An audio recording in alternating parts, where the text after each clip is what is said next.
Hey, ladies and gentlemen, witches and wizards, thanks for joining us today. Everybody on this hype energy. I love all the smiles and laughs. Forgive us here. We're having a really good time. So, on that note, welcome to the Nom Watch Review, part of Nom Talk Network. On this show, we review the latest film drop or throwback, celebrating a milestone while eating and drinking our favorite movie snacks. My name is Alejandro, and I'll be your host today. Today, I am drinking shameless plug Dr. Pepper and a couple packs of soft tacos, so I'll be munching on these as much as possible. I'm joined by an amazing cast group today. We have Jordyn here. Say hello, Jordyn. Hello, what's going on, everyone? Woo! What are you having with us today, my friend? So today I'm enjoying a wonderful Mai Tai. It's called the Predator Mai Tai. That doesn't make sense. Whatever. I was about to say, I love it. Does it make sense at all? And then I'm having some pizza and some bacon wrapped dates from a local restaurant around here. So that sounds absolutely delicious. I'd like to introduce Toni. Hi, everybody. Howdy. What are you having with us today, Toni? I am having a Starbucks. What is this? A pineapple refresher. So everything I love gets discontinued. And the very berry hibiscus refresher went away. It broke my heart. Apparently, this is not bad. It's not bad. It's not bad. It's fine. It's fine. The other refreshers are garbage. This is the only other refresher that's remotely acceptable. So it's fine. Even though apparently these little bits are supposed to be pineapple, they taste like pineapple. They totally look like cheese. So way to go, Starbucks. Thanks for shocking us. I'd like to introduce Bill. Say hello, Bill. Hello, Bill. No, hey, everybody. And this evening, Coke Zero, a shock to no one I know. Coke Zero is delicious, though. It is delicious. I like Coke products. Sponsor. Anyway, that being said, today we are discussing a very amazing film, in my opinion, today. Prey. As part of the Predator universe, I'm so hyped to discuss this with you guys today. As you know, coming when it comes to Predator, it's been a while since they added to the Predator franchise, so we got a couple years waiting. But this Prey does a perspective on the Predator universe that it was unexpected, in my opinion, and I think is a pleasant add-on. So, before we get started, I would like to go ahead and try to get a brief overview of kind of what you think of the film starting off for you guys here. We'll start off with the pacing, just opinion on the initial interaction of the introduction to the film. Toni, I am going to shoot towards your direction, my friend. How did you enjoy the film, and what did you think of the beginning of the starting pacing? Okay, so full disclosure, I've never seen a Predator movie. That's perfect. Before today. Okay. So, and I just got done watching this like not even 20 minutes ago. So I am brand new, baby fresh. I enjoyed it. I liked it. However, there were a lot of questions that I know have to be answered in other installments of the franchise. I'm aware of the franchise, right? I've seen the ending of Aliens versus Predator because that was all over, TikTok. So that was completely totally ruined for me. Like I know enough about Predator to kind of get the basics, right? Like the whole heat vision and the technology, and got beef with Alien. Like I got it. All right. I got the broad strokes. But as far as like some of the more like geeky minutia, I watched it with my sister. And we were just both asking each other questions that we didn't have answers for because neither one of us have ever seen these movies before, but we enjoyed it. We really liked it. It definitely makes me more curious about the other Predator movies, even though I know that not all of them are great.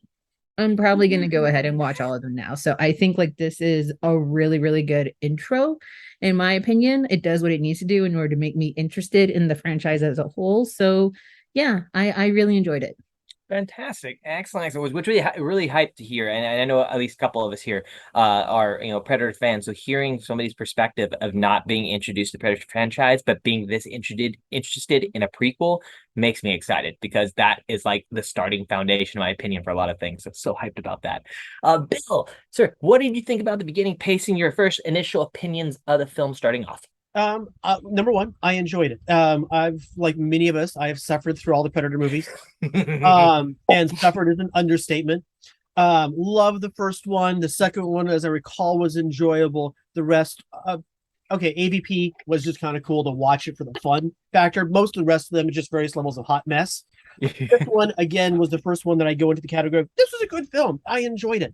Pacing, though, one of the two main things that bugged me about this film was that first like half of it, first half of it for me, about first 45 minutes was kind of slow. It's kind of like really a lot of really we're going through the step by step. Are we going to go through the entire food chain? Predator kills a field mouse, Predator kills a rat, and a wallaby, maybe a rabbit. And it's kind of like, got it. We don't need to do this shit. And also, her getting into it kind of takes a while with where we're getting with things. But that said, neither did I find it bad. It was kind of like, let's get on with this, because it felt very kind of like not really connected into a thread. By the time that we get around to the bear, from there till the end, I'm in that whole last tail of it. Outside of other things that we'll touch on later, but no, just as far as that, really a solid ride, and nothing in the film that I said like, oh, I didn't like that. No, I enjoyed the whole ride. Heck yeah, excellent. Jordyn, yourself, with the introduction of the film, the pacing, your first off initial opinion. So for me, I think I've told you about this, Alejandro, and maybe Toni, I probably have touched this, but so I was introduced to horror, and I was introduced to like alien creatures really early on in life. And by early on, I mean like 4 and 5, when my dad would keep me up late at night and we would watch horror films, and it would be like Alien, which was my number one scary ass nightmare that I'd wake up to. My number 2 was Predator. So I was like, Nice. why? And then it was Leprechaun. And I was like, what the hell? And then from those 3, I was like, Freddy, Jason, all those other ones, I was like, not scary. I was like, not scary. These freaking 3 people that I've seen before. Well, I mean, after Leprechaun, what is? Yeah, no, you're like, what the fuck? Like, I don't need a pot of gold. Like, fuck St. Patrick's Day. Like, you know what I mean?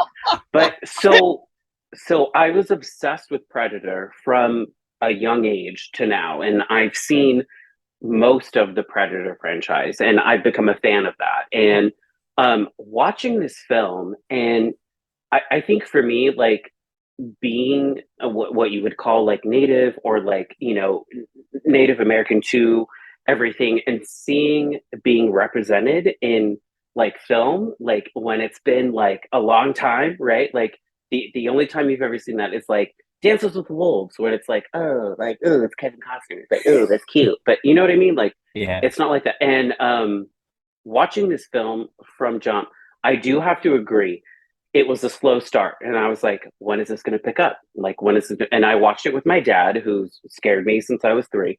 And he was like, oh, okay. Oh, and he was asking me questions. And I'm like, you know this shit. Like, you should know this. You've scared me since I was like 4. And then it was like the bear scene. And then it was just like, it like took off from there. Right. Yeah. And I completely loved this film. The only reason why I loved it is because the entire time they're not speaking English, they're speaking Comanche, right? Like, they're speaking the language of their people, and they've only done this to make us understand what they're saying in their language, right? And from start to finish, I feel like it was an amazing experience. I feel like I was immersed, I was there. Yeah, it was slow, but then it wasn't, for me, it wasn't like, oh, she has to prove herself throughout the entire film. It was like, she's already proven, and it's just people trying to accept her as being like a male figure, and like somebody that's in this society that doesn't just hunt and gather, but can like do all this stuff. So for me, from the start to the beginning, or from the beginning to the end, I feel like it was an extremely amazing addition to the Predator franchise. You know what, you hit excuse me for getting slightly emotional. What you just said, like, it made a good point. I mean, the fact that she didn't really have to prove herself, she was always there. It was just people accepting how powerful she was. Right. I never really thought about that aspect of it.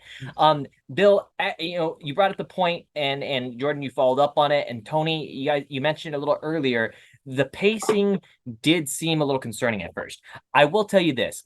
I'm a sucker for a storyline. If you put me in for a 3-hour movie, I'll deal with the pacing if I like seeing what the content is in front of me. I was a little concerned because I did hear the warning of the developmental of the food chain coming in. And at first I was like, oh, but I have to say this though, considering the fact the first 2 Predators that came out, I was a little interested in the food chain concept, just because initially when the Predator did make his presence, you could tell technology based, this is a prequel, something's different.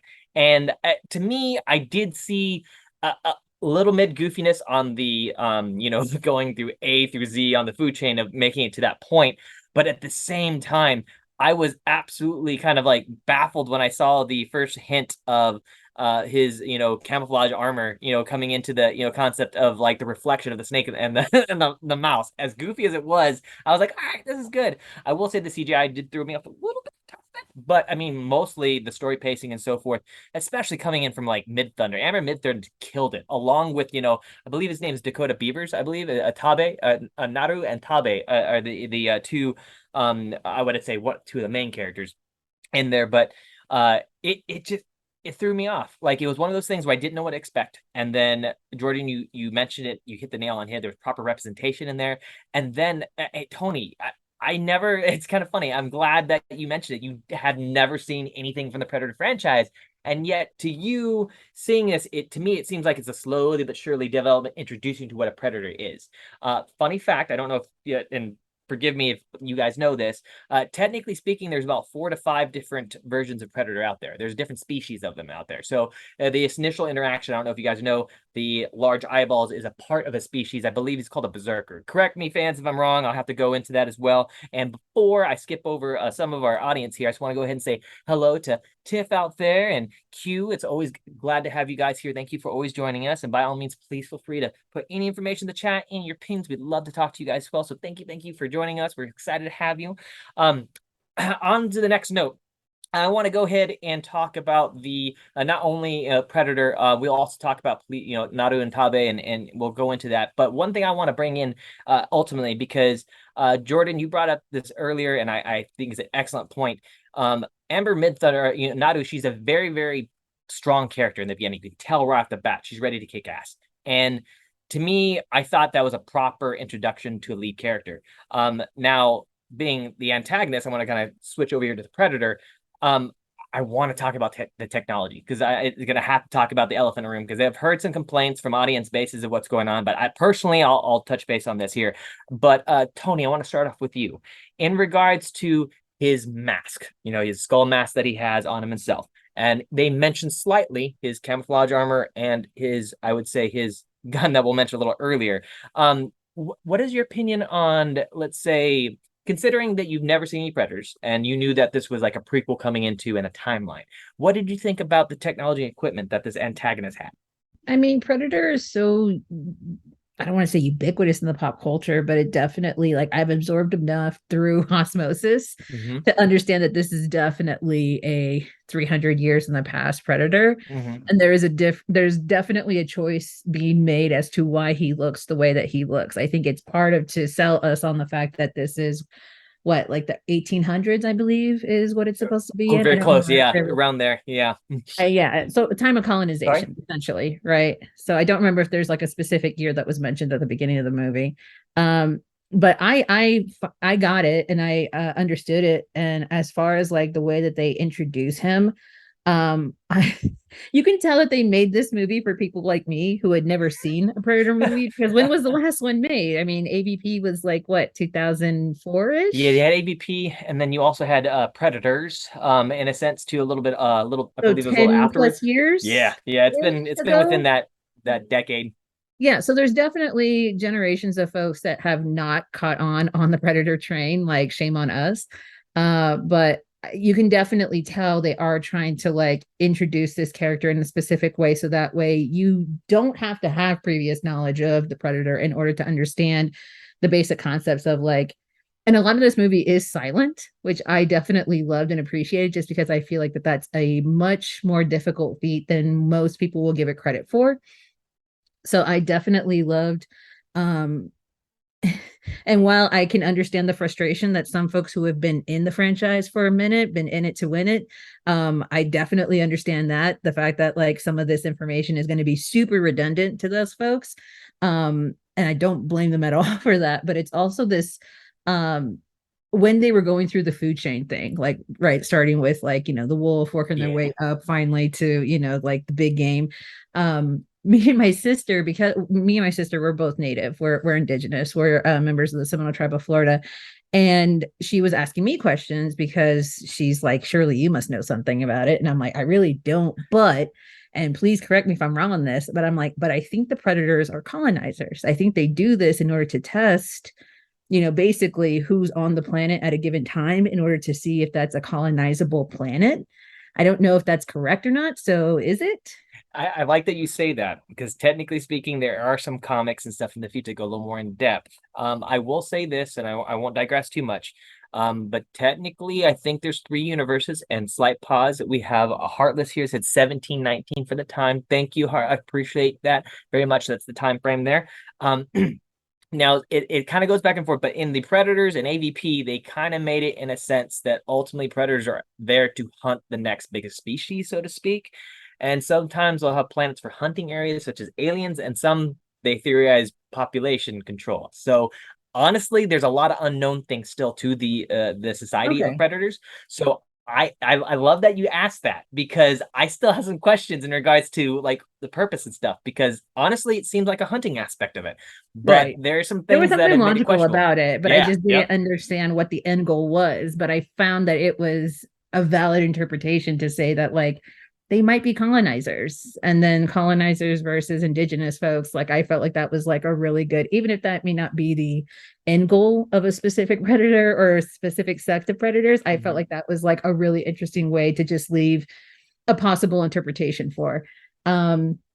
But as far as the technology, I mean, I found it pretty easy to follow. I mean, because it is like, the heat vision, it is the mask, it is, the target sighting.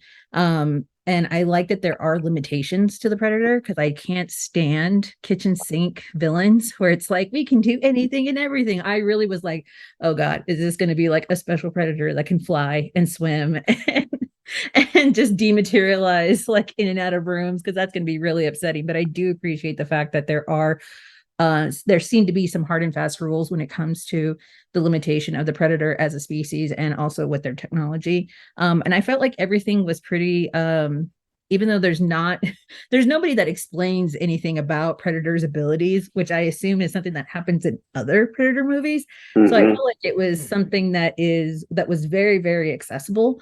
And that was really translatable even to somebody like me, who's a complete total noob. Excellent. I like that. I like that. Now I want to transition over here, because Bill, I want to come to you. And now, in regards to someone with experience in the Predator franchise, now come from Toni, from just being introduced to the universe. With your experience and knowledge based on the technology of previous Predator movies and so forth as well, what's your opinion on your introduction to this current Predator's technology? So, yeah, a couple of things. Number one, it speaks a lot to the quality of the previous Predator movies, that nobody picked off that the Predator was 2018, just 4 years ago, with Olivia Munn starring, etc. Oh, Nobody. oh my God! I can't believe I said decade. Remember Kick that? my butt later. No. Before that was the Predators. Then you had the Predator and all the rest of the color. But what it speaks to is it became very copy paste repeat kind of a thing. It's just kind of there. We haven't had anything particularly fresh since the first AVP, and the reason that came out was to the point that, now again, I can't speak to the EU of the Predator universe in the comics, but their entire purpose is they have a whole coming of age thing, and they're hunters, so they want to prove that they're bigger and badass. They're not really coming to colonize, they're just trying to find something big and bad and to kill. Predator 2 actually has a scene in it where there's the trophy room, and the trophy wall is the first time you see an alien skull on it. It has a vermithrax from Dragon Slayer. Basically any property that the studio had at the time, there's a skull up on the wall for it. Nice. As far as the tech, the part that bugged me was, so his mask this time around was a skull, right? Yeah, it was. See, that's the thing I was a little confused on. The initial front end looked like a skull, and Right. and then on the outside, it seemed like it was fused technology to that skull. So Right. I was a little. That was the one thing I wasn't very sure. Because it read weird to me, because remember for them to remember the first one, I mean, it's a breathing mask and everything, right? He has to pop all of his side seals off, pop it off, and predators don't see heat vision, they see infrared. Yes. Remember, he takes off the mask at the end of it, and this one was kind of like, is that a skull? If it's a skull, he can't see an infrared. What? And what, he hunted down Yandu and stole his arrow, and that's what's piercing through things. I'm Mary Poppins, y'all. Yeah, it totally is, because that would totally work with this guy. I like the tech because it gave that sense that they're not as advanced as they are later. Your point about the CGI, for me, actually, some of the CGI on the invisibility cloak actually more speaks to the tech isn't that advanced as it is later. Good It's point. actually more futzy than it is later. Because remember, in that first Predator movie, every scene that he's supposed to be in, you can actually see him up there, but it's pretty well faded in, even back in the 80s when they made the movie. And so here you kind of got more of the tech, right, from the arm thingamajobbers to the shield thing and all of that. You do run into the abilities of the tech changes based on the needs of the moment a little bit. And the penultimate, when they're having their fight, her making use of the skull and the targeter and how all that works takes a lot of assumptions of exactly where he's going to be. Heaven forbid he's leaning left or right at that moment. So it's my complaints that we get into, and whenever we get into language, I'll deal with language on that too. They are more nitpicks or things that this didn't work quite well for me. But as far as it being a really enjoyable, really engaging, and I could get into it, and it sounds like people both new to the franchise, as far as old hands, enjoyed the heck out of it. And that speaks a lot to it, especially for those of us who've been through the absolute dog droppings of the Predator stuff. And it's been a while since one's been fun. It's good to hear. That's excellent point. We'll go back to the our audience room here. So Heartless says, a follow up to match what you're saying, Bill. He said predators are also very much like natives, go on a journey to become more spirit journey for some natives, but same concept for predators. So producer Ron says, gee, that Tony girl looks awfully fetching over there. Oh, thanks. What's up? It's just a comparison. Well, thank you, Rob. And two, is there like a spiritual aspect to the predators that's ever explored in the other movies? So, not really, not in the movies. So yeah, what I kind of want. Yeah, no, totally right. I'm sorry, I didn't mean to interrupt you there, Bill. Sorry about that. But the thing about Predator, the reason why I was saying what you said was interesting is because I'm my nerdy self is going back to comics, going back to the video game, going back to 1, 2, 3. So there's a video game that's out there right now that's considered unknownly canon. It's like an amazing video game. Supposedly at the time being, the Predator's blood could actually solve almost any form of disease out there. There's aliens in it. There are lore products over there. There's not only extraterrestrial aliens, but there's additional like Bigfoot, zombies, vampires you fight, and it's all in this world with humans versus vampire. It's strange and it's awesome. Now, the reason why I say this is because you also go back to AVP, and technically, if you look at AVP 1 or 2, you do the concept. They introduce a brief show that there's a predator planet. This predator planet is miles upon miles of tech buildings, and it's all dark, dreary, but it's all about functionality. So they keep on talking about tech. Bill, you mentioned earlier before, there's tons of tech, just advanced technology, and they just come to a society that is so, I wouldn't say formed on war, but formed on respect and battle-hardened one-on-one. Any planet they can't take care of, or for example, they have hunting planets where they send aliens, they nuke. It's done. They don't want anything out. In fact, I believe it was in both AVPs and a reference into the first Predator, that predators actually can respect a human that can defeat it, or the others around it actually acknowledge that. So, for example, there are references in the film, for example, of a musket coming in having the exact same name from the previous Predator film over there with the time and everything, and people get a little confused by it because they're like, wait a minute, how does this POC get this musket when he did, when I believe it was not, she got it from one of the I believe it was like the guy that was actually guiding the French one of the Frenchmen, and it was in Predator. Yeah, it was in the first Predator. Yeah, exactly. I was about to say. I was like, wait a minute. So technically, I was hyped them out because the big confusion was like, hey, how the hell did they get it later in the Predator film because of the musket? Because you're supposed to get it from pirates. Here's the thing. Hypothetically speaking, in the comics, he gets it differently. But if you think in this film, it still would make sense if she passed it on to somebody and she was respected because she took out a predator.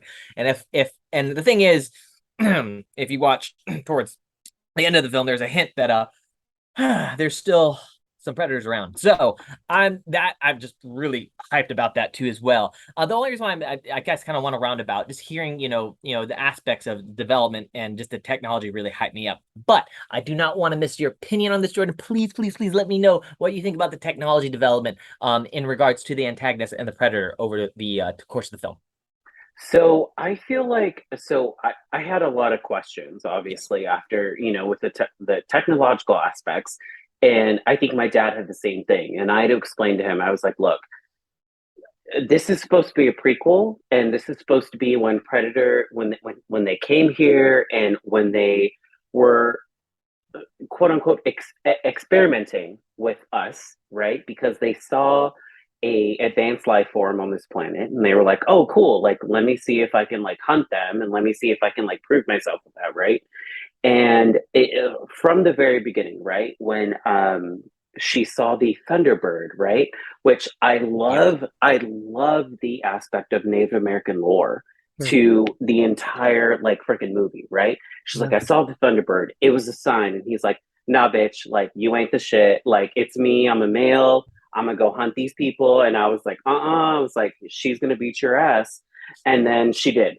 You know what I mean? It was like, it was inevitable. Yeah. Like I saw it. I saw it from the very beginning of the film. I was like, nah, like she's gonna come in, she's gonna prove herself, like she's gonna just do all this stuff.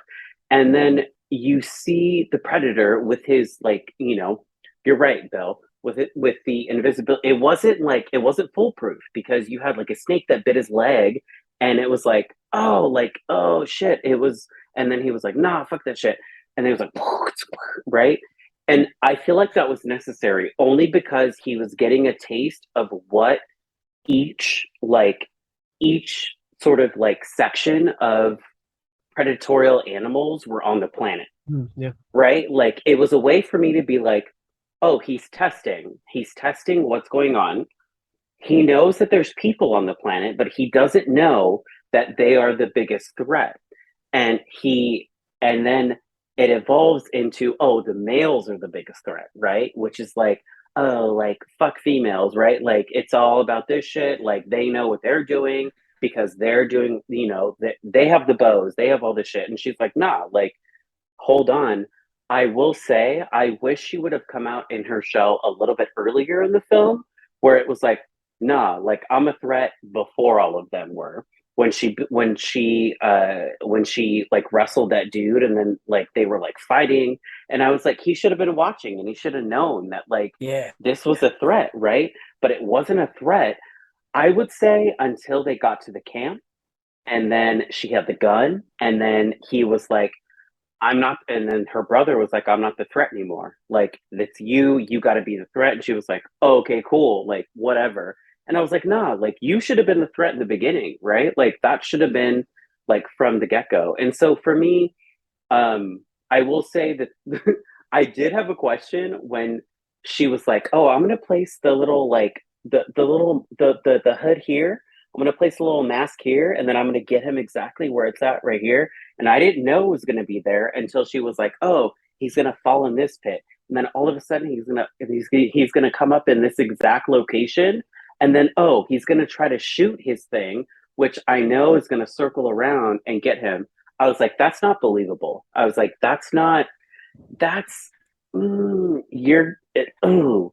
like, I get it. You're Native American. But like that was a hard pull, which is why I'm like 4.5 out of 5. I'm like, that's a hard pull. But overall, I feel. Go ahead.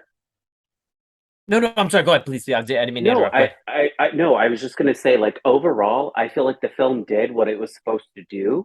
I feel like at the end there was a little bit of logical fallacy, but overall, I was like, she took home the head. They made her fucking war chief. And I was like, fuck yeah. I was like, absolutely, we need more films like this. The one thing I'll comment to this is, like, I actually took the Predator was taking her as a threat. The only time he stopped was when she had stepped into the bear trap. Right. And she's stuck there at that, because he was hauling ass after her after the field. It was only when she would not be an honorable, defeat, that she's stuck on the ground, can't do shit. She's got no weapons at the moment. And he's like, okay, I'm going to go get these others. So for me, I kind of took that he was thinking her was a threat, because if she hadn't been trapped right there, he was still going to go and pin her, take her guts out. I love Yeah, that. and I feel like I love that. they go through the trouble of showing that whole plan where she's trying to trap what she thought was a lion and is a lion. Um, them, being in the tree, like, that's not like a usual way of her and her fellow hunters, that's not usually how they would do that, right? And you see Right. them, like, usually they're in a small little hunting party, and they set this up, and she even, has even said, when she was trying to communicate with them that, like, if we wait, we'll be able to find them. Well, no, what we should be doing is hunting, which means like staying mobile and actually moving and actually trying to track this down, so that way it doesn't have a chance to really stop anywhere. So, I mean, I think that there are several moments throughout the film where they're trying to say that, like, she is someone who thinks more strategically than the others. That she is someone that says, like, while I may not have the size, or I may not have, the brute strength, and I definitely don't have the experience that some of my other hunters do, I definitely, and her brother even says so, like, you see everything. You can see, how to go ahead and, solve things in a different way. So is there, like, I'm sure somebody somewhere is rapidly working on some sort of like trajectory physics video where they're going to break this all down of how whatever the plan was the predator was going to be here, the mask was there, and if they shot, the whole plan was so that way. I mean, it's a little tricky too, because that scene is in the middle of the night, and all we have really is just like moonlight, and I think like the occasional like burst of like gun, like the gunfire, or like, his little laser beam. It's not exactly a well lit scene. So I think, like, it does tug at credulity, just because we can't perfectly see everything. That scene is not shot in a way so that way we can understand it. I'm going to choose to believe in this moment that it wasn't just like the producers or the filmmakers, saying, like, if we just place that there and place him here, it'll all work out. So I'd like to believe that there probably is like a better plan, that maybe I just don't think the scene was shot all that well.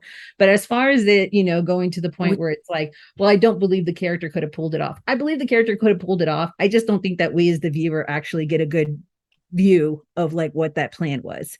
And maybe it happens just a little too quickly. And again, I think that's a filmmaker choice. But as far as like me believing that she had a plan and that it actually worked, I buy into that. But yeah, I totally understand where it just was like, it was a little quick.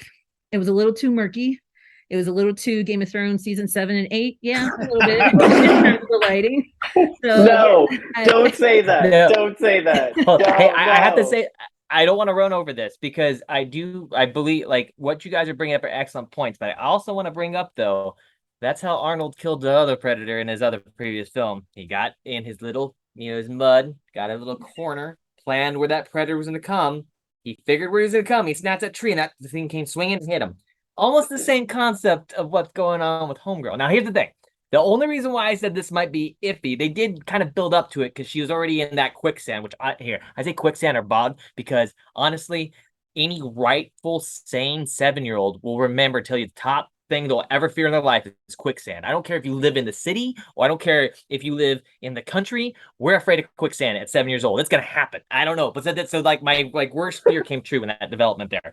Now, I don't want to digress too much, but I want to actually go ahead and shift to you, Bill. Now, question on this here. Now, we understand the fact that at this point in the film we're discussing, I know we're kind of hopping back and forth here.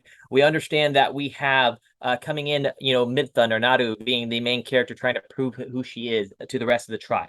We understand that she's a badass, and you made a very, very excellent point to bring up the quality of the predators. He doesn't want to kill something that's not going to fight him.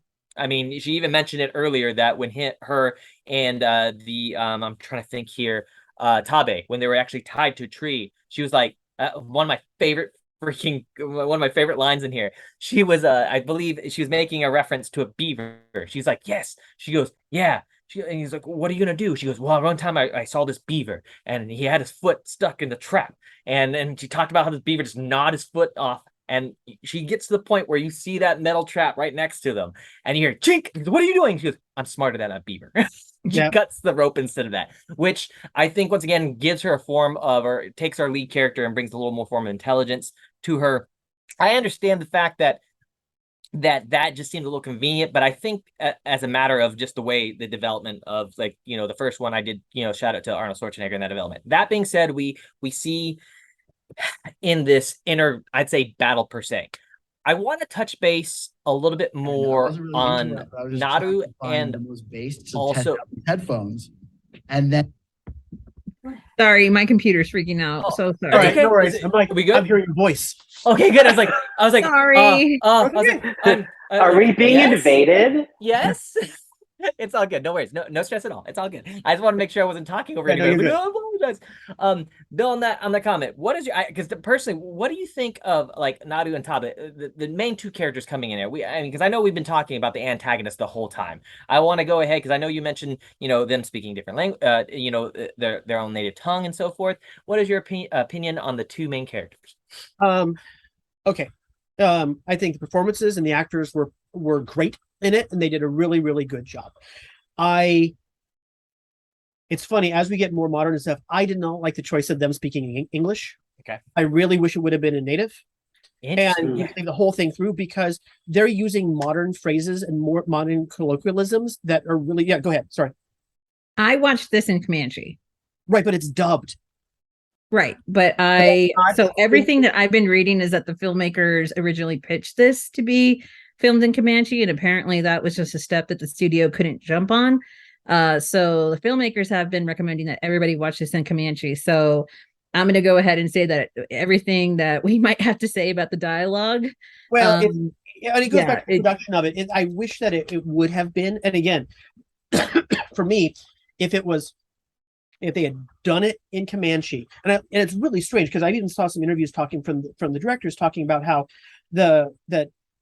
this would have been a first movie doing it. I'm like, no, there's been 3 feature films already out, including Apocalypto, that are in native tongues, and Eskimo and Suyi. Is that it? And then there's another one that I was trying to find from the late 70s or early 80s, where the entire thing was, I think it was an Apache. So it's been done before. But here, now that we're trying to so much more embrace indigenous cultures and everything else, I would kind of rather have seen them speaking in the original. Now, I did like the touch that when we see the Europeans, they're speaking Dutch. Okay, that's cool. That was a neat touch to kind of give us in the sync. But again, just some of their phrasings and stuff, because they were speaking in English, to me, kind of jarred a bit. And also some of her stylings, she looks like a modern woman, in the costume and stuff like that. But between hair and some of the face makeup that they had as well, that was very clearly modern makeup. And I'm like, argh. But again, like you said, what the directors, producers were wanting to do versus what the studio let them do. But all I can take is the experience that I had while watching the film. Is my feeling was, man, I really wish that, and I'm totally happy with reading subs. I would have loved for them to have done all the dialogue and everything actually in Comanche, because I would have liked to have seen the flavor that added to it. But I totally respect that. Was when she went in to audition, she did it in Comanche, and she read her piece in it. So I mean, mad props to her, and I really hope that we see these actors not just in other American Indian roles. I just hope that they get more roles in general, because I would love to see them do more pieces. Very badass. So I watched this in Comanche, and that is something that I've been hearing, where the dialogue is jarring for folks, or at least the choice to have them film in English. One, I would say that I don't think I heard this kind of criticism when folks were watching Chernobyl, and nobody questioned the folks were speaking English with British accents in the middle of Chernobyl. I totally there. Well, clearly I was not speaking to the right folks, Bill. Well, it's more to your point. It's when, that they're like in Chernobyl, good example. They're all speaking English. That's one thing, but it kind of goes back to what I'm saying here is they're all talking British. What the heck? Here we're using modern colloquialisms in English because that's what they're trying to express. I would have liked to have had that done it doesn't even have to be period Comanche, because hell, if me as a random white dude would know what is or not, but subtitles could be translated to colloquialisms that would work better for me. So as I understand it, so in the Comanche dub, it's not just taking what is in the English version and just basically placing that in the subtitle. That there are differences in the translation and therefore in the dialogue. So as I understand, but again, I've not seen the English version. I don't know how many of those instances happen, but from what I understand from folks who have, there's quite a few. There's just some phrases and words that just don't have straight translations from native languages to English. So I would definitely encourage anybody who has a criticism of, the English phrasing to definitely watch it in the Comanche dub, just because it was something that was worked on very tirelessly by the Comanche Nation and the language department of the Comanche Nation. Jane Myers, who I actually had the pleasure of meeting a month ago, she was talking about how she had the opportunity to just hire so many people from her tribe, because she is a member of the Comanche Nation, and she definitely was very excited for folks to actually see this in Comanche as it was intended to be. And I am hearing a lot of folks who are saying like, yeah, the phrasing's a little weird and that's a little jarring. I think some of that is one, folks not used to seeing what is a very obviously a Native American person / actor speaking in English, especially during a period piece. Right. Even though that's something that we do grant to other actors from other, ethnicities and backgrounds, even if they are in a different place or a different period. And I get it. Like, this is like one out of I think Bill mentioned 4 instances where that's ever happened before. And I'm sure there's some differences in if those were period pieces or modern or what language they were actually translated to. Right. So I think that's just one where the audience is not, I think they're confronting their own inexperience with seeing Native people actually, it's an American made film. Native Americans live in what is now known as America. Majority of us speak English. So it's just, I think it just speaks to the audience inexperience of seeing that. And 2, there probably is some weirdness going on with the phrasing and with the dialogue, and also trying to translate a meaning for an audience, a modern audience at that, especially when folks are also trying to say I don't exactly know what this would sound like in Comanche, but this does sound a little too modern to my ears. And I would also bet to think that I believe it's French folks, the trappers and whatnot. I'm willing to bet that there are going to be a few French folks that are just I don't know if that's how folks in 1719 would have been speaking French. Maybe there is some weird modern Frenchisms in there that just don't quite click for me as a French person living in 2022. So I would say, I would always recommend, and I have heard that. I did have a friend that was just I just found it weird and unusual, and I'm like, watch the Comanche dub. I'm going to actually, I've been meaning to, and hearing you talking about it, I'm absolutely going to. My screener didn't have it. Our screeners are usually jacked anyway. And so it was just the English version of it, but I'll totally watch it again because I'm excited to hear it. Question for you, because you probably know, is it the actors themselves doing all the pieces, or are there different actors for I believe it's the actors. 100% the actors. That was a huge thing. Sorry to interrupt. Oh my God. Toni, you expressed it. I think I mentioned earlier in the film, but they wanted this whole thing. They wanted nothing but this. Right. And then so it's not like a random 80-year-old Comanche woman that's doing the voice for Naru. I was so impressed by that. The dialogue that was coming out. And Bill, it's funny you should say that, because Toni, thank you for mentioning that, mentioning the fact that there was a full version of it, and Bill bringing it up, because there were some things, listening to, I was wondering, okay, they said it in English, now they're saying in Indian, Comanche, how is this going to, play out? So I found that extremely interesting. But before I dig us, because we're running a little short on time here, I want to go back to Jordyn on here, touch base on regards to both Naru and Tabe and the additional tribes and Indian warriors in there. Your opinion, I mean, bringing up the fight scenes, personally, I'll touch base how badass I thought they were. In regards to the supporting cast, what was your opinion of them? So one thing that I want to address, that I've been wanting to address, is the fact that her brother took credit for the fact that she fucking stabbed that fucking lion with a spear and then knocked herself out. Right. He was like, your plan got me all that. And I was like, males, come on, you should, even though you're Native American, even though this has always been the fucking thing, right? When I'm like, and like the minute that happened, that she knocked herself out, I told my dad, I was like, watch. I was like, he's gonna take credit for that shit. She knows, and then the war chief knows, and then they both had sour faces on the entire time. He's like, yeah, it's me, blah, blah, blah. Which I'm like, your brother's hot, it's fine, but he doesn't get a pass, right? Like, do you know what I mean? Like, he doesn't get a pass for that shit. And then he finally admits it, right? I think for me, so it's funny that you say that, Tony, because I wanted to watch this in the Comanche dub, but the fact that my dad was watching it and my parents don't do well with subtitles, I was like, oh, like I don't know if I can watch that with them. So I was like, you know what? Let's watch it like English. Let's do it. And then now that I am like, I'm gonna like, I have a TV in my room, all that stuff. I'm gonna watch the Comanche version because I'm like, I love subtitles. I love to do all that stuff. I also want to see like movies in their native language, which is like when Crouching Tiger, Hidden Dragon came out. This was a long time ago. Yeah. I wanted to see that shit in Chinese. I like wanted to see that shit. Like I want to see this stuff because I want to see the authenticity. Like I want to see all this, right? And the fact that we have a film that is 100%, if not like 90%, like native casted, native directed, native produced, native shot, all that stuff. I'm like, I need to see this because we've never had this, right? Like we've never had this in a place where it's like, cool, like we're some white people, like we want to like film all these, and then it's like it just ends up being shit, right?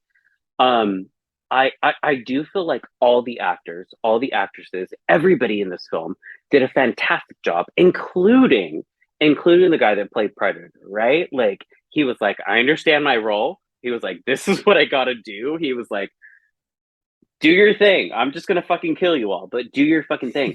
And it turned out to just be a wholesome film where I wanted, not wholesome, like what the fuck? It turned out to be a film where I wanted to watch it again because there were things that I currently missed and definitely wanted to watch again. I want to go where the fuck they filmed this. Like it's beautiful. It's 100% amazing. Vancouver. And it also Nice. Vancouver. it's of course it's Canada. Of course it's Canada. Vancouver. Of course it's Canada. Of course it's Vancouver. Of course it is. But I also just I love to see everybody just as involved and everybody that who was involved in this film 100% into it. And I don't know. My dad had a really good point. He was like, I don't think we'd have gotten this from a Arnold film. I don't think we would have got this from a certain person film. And I don't think we could have. I don't think we could have. And I feel like this film produced something that was worth the franchise, that was worth a prequel, right? Right on. That is it, and that's the thing too as well. You know, and before we go into the next thing here, yeah, I'm telling you. I mean, if you think about it too, I do appreciate, and I'm kind of backpedaling a bit in regards to the technology development of the antagonist, to the brave concepts of the protagonist, to to actually Nadu trying to prove herself. But what actually surprised me one of the most is, and we'll go on to this. I won't focus on too much. But the Tabe fighting scene, he had one arrow. He shot it, it hit him, he trailed. He shot it, it hit him, he trailed it. And honestly, if it wasn't for the Predator technology, I think Tabe would have kicked the shit out of the Predator. And the thing is that the Predator's no pushover. He like whooped the shit out of a bear. He gave the option to the bear. He wanted to fight that bear. The fact that he punched that bear in the face and killed it because he knew what was going on, but he just wanted to play with it at first, that was like kind of scary in a sense. But I digress. We're running short on time here. So I want to touch base with our popcorn bucket ratings. Now, what we have discussed, and your rating can stay the same. Your rating can change. It does not matter to me. I have no preference, but I'm going to touch base with Bill.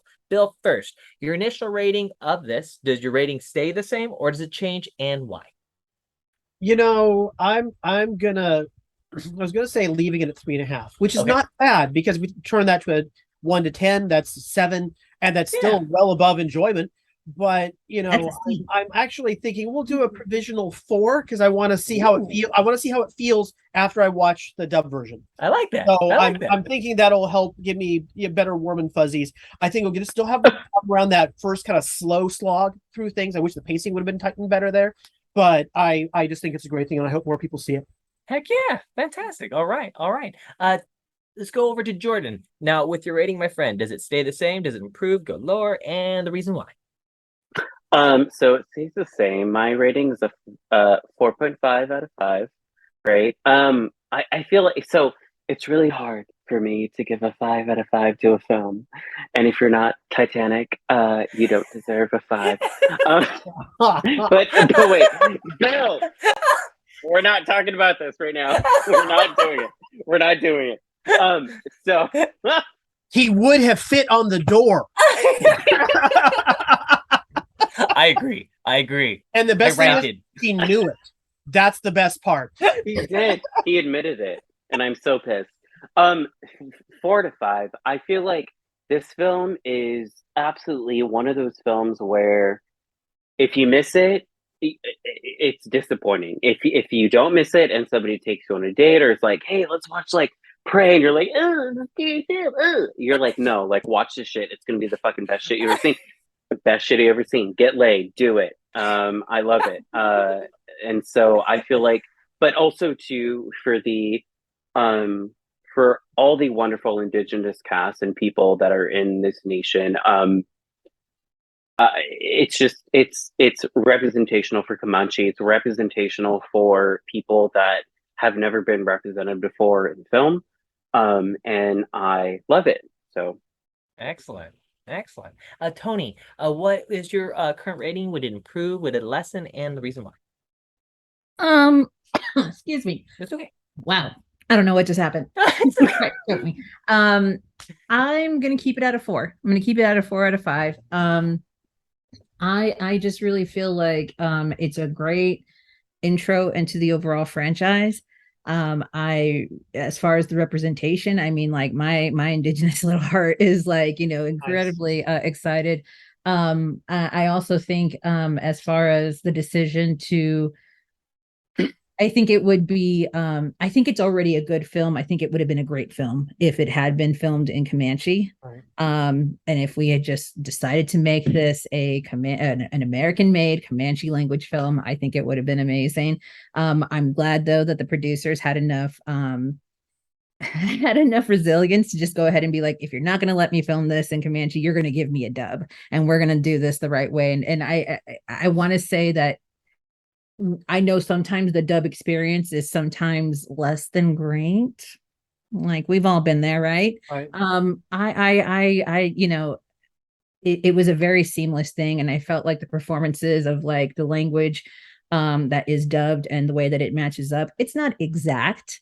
It's not, because you can clearly see like that's an English mouth that's moving, Yeah. but after a while, the musicality of the Comanche language just kind of like it fits into the entire movie seamlessly. So the point where you're more focused on hearing it rather than watching the words and trying to read lips and trying to read the English that's obviously coming out of their mouth. So for me, I think a lot of the issues that folks had with it in terms of the dialogue, because that is a big thing that I've been hearing, I just kind of was able to like jump right over those.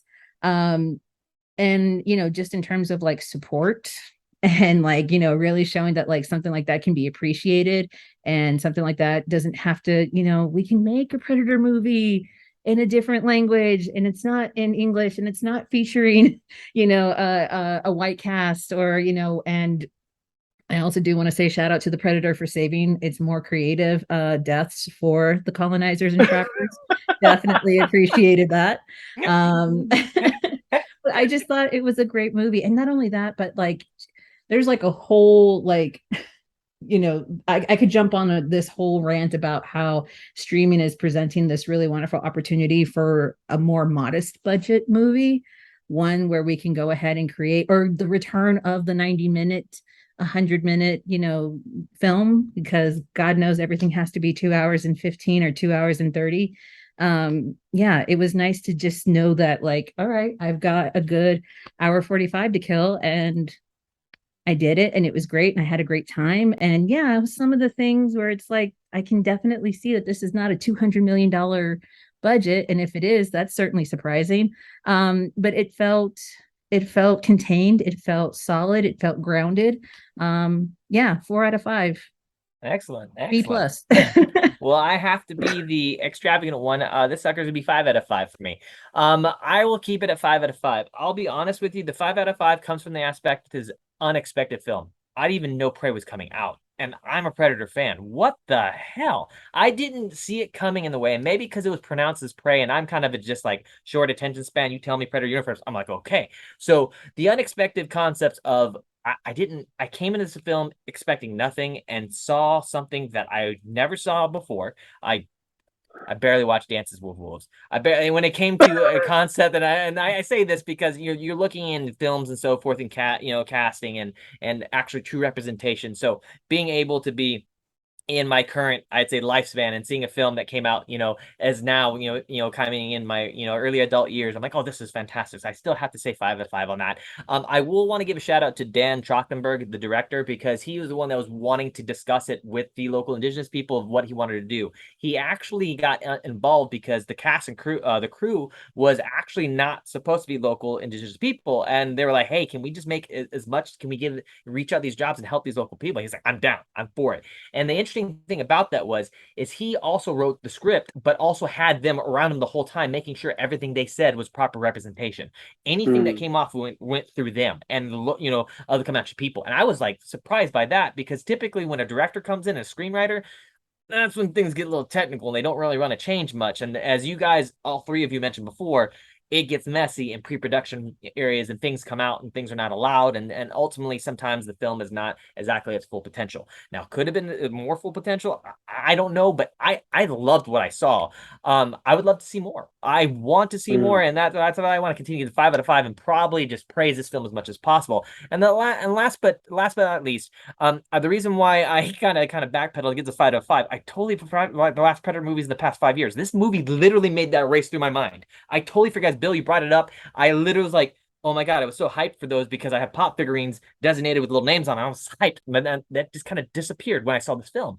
So to me, I felt like this prequel put me in the universe, introduced me to this Predator being new and who he was, this hunter, this legend of lore, and definitely kept me on track. So I'll definitely have to say I keep it a 5 out of 5.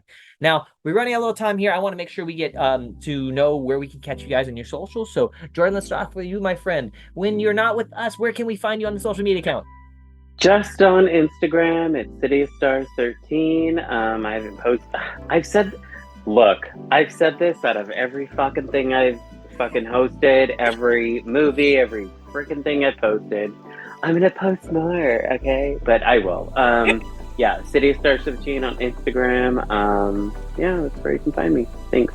Excellent. Toni, where can we find you? You guys can find me everywhere at the Toni Sanchez, Toni with an I, Sanchez with a Z. I would also encourage everybody to follow Jane Myers, who is the producer of this movie. She is Comanche. She is the reason why a whole bunch of Comanche folks worked on this movie, not just language and language experts and cultural experts, but also artists. Everybody who every piece of art that you see in those end credits, those are from Comanche artists. Everything that you're going to be seeing around this movie was made by Comanche artists and Comanche folks. So if you could follow her at the Jane, TheJhane. She spells Jane with an H. So yeah, the Jane. Everybody go follow her. She's amazing. She's fantastic. Yeah, and also a huge shout out to the Comanche Nation for this is an unprecedented level of cooperation between a studio and a tribe. So it's really exciting just for them on their own, but also serving as a model of how a studio can do this the right way and with other tribes. I mean, it's just, the potential is just astronomical. Very happy about that. Excellent. Thank you for bringing that up. We definitely need to bring some love and as much support that way as well. Bill, where can we find you, my friend? Find me on most anything as Bill RW and the number 3, and you can find me writing on Nerdbot, Rotten Tomatoes, or anywhere else that your search engine happens to take you. Fantastic. You guys can find me at IAMCOWIE. That's I am Cowie. It'll be on Instagram. I post filthy blogs, videos, shenanigans, you name it. Find me on Twitter. I talk a lot of trash, Crimson Cowie. Or you can find me exactly on Facebook, where I do the exact same thing, Alejandro M. Cowie. Well, guys, that's about the most time we have to talk today about Prey. Thank you all for tuning in. Be sure to join our Discord to keep the conversations going. Shout out to my guests once again, Jordyn, Toni, Bill. You guys are absolutely amazing. Thank you for dealing with my rambles and just constantly coming on the show to discuss all these fun things with us. We love it. Along with that, please, Nom Watch Review and Basic Binges are now in podcast form. You can listen to the next day on Google Podcasts, Spotify, or where you get your podcast. Please subscribe to our YouTube and Twitch. All our platforms are at Non-Pot Network. Tune in for our next show, which will be Basic Binges, where we discuss episodes 1 and 2 of The Sandman. So I am hyped about that as well. Once again, guys, thank you so much for joining us. Have a great day. Please come back to see us. Love, peace, chicken grease. Later.